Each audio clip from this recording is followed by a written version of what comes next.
Good Friday evening. Well, it's not actually Good Friday, but it is a Friday and it's good, so let's call it that.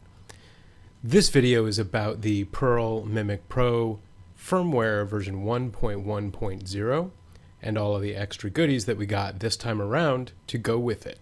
Let's dig into this.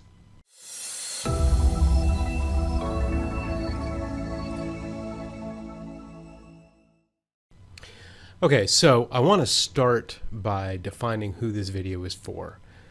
There are a lot of you guys who already have a Pearl Mimic Pro, and you know what the specs are, you know what they've done for this firmware version and the extras. This video, while it might be entertaining for you to hear my view on it or listen to a couple of playing examples, this is really for people who are coming from another brand, an earlier or lower level module, or coming over from acoustic drums. One of the reasons that I got the Pearl Mimic Pro coming through the TD10, the expansion, the TD20, and its expansion was because I didn't particularly think that the TD50 was that great. I went and played it at the store. It was better to play it at the store than the examples I had heard online, but still not what I wanted.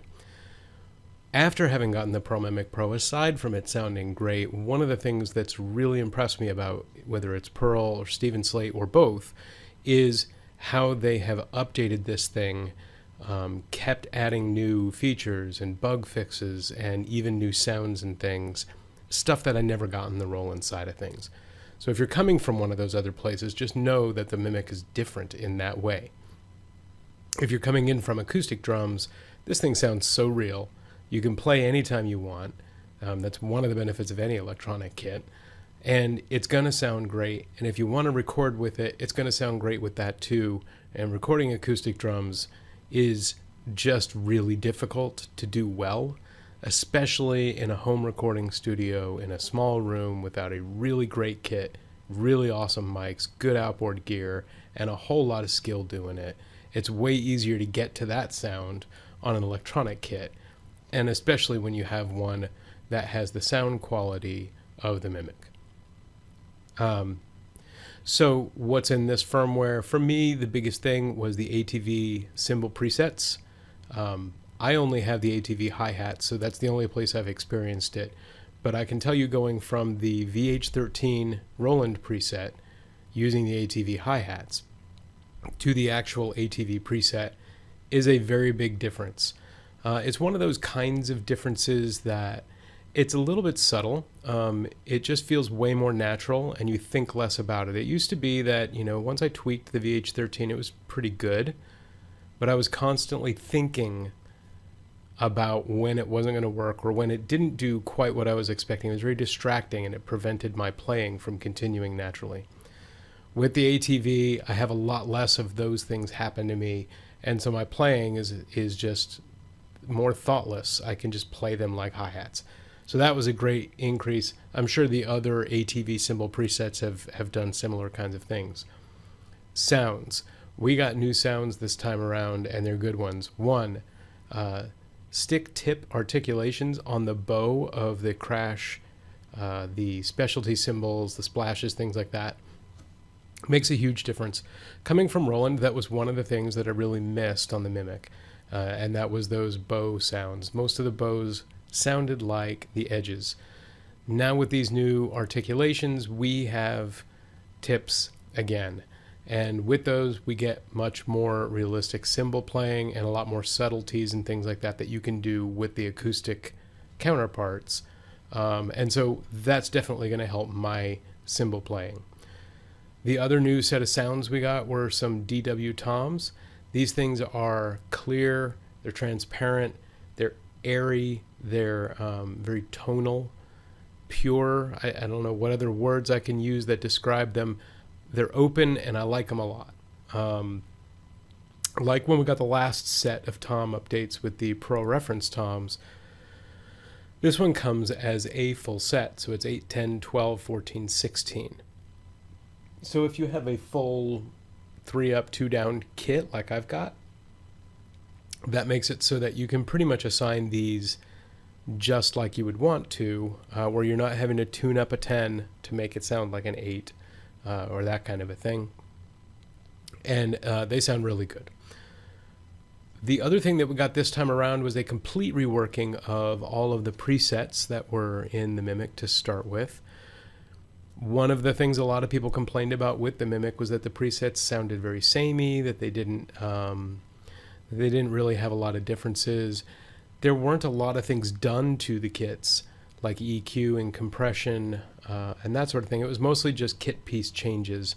And for me, that's worked out fine because mostly I'm going to do all of that affecting inside of the DAW when I record anyway. But for practice and for playing out live, or for someone who just wants to record a stereo mix straight off of the drum kit and have it sound produced, all of these things are great improvements. So I'm going to be doing an example of just one of these new presets along with a couple of the new features after this, and you can hear it for yourself. I appreciate you coming by and taking a listen.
So I hope you got something out of that, and will come back and listen to future videos that I've done. Maybe go back through some of my other videos to learn a little bit more about recording, about different things that I do with Studio One, other drum videos, that kind of a thing. If you like this video, please subscribe to my channel. Ring the little bell to get follow-ups on when I post something else. Like it. Share it with others, make comments below. Any of those kinds of things are going to be greatly appreciated. Thanks for taking the several minutes out of your day to watch my video. Hope you have a good one.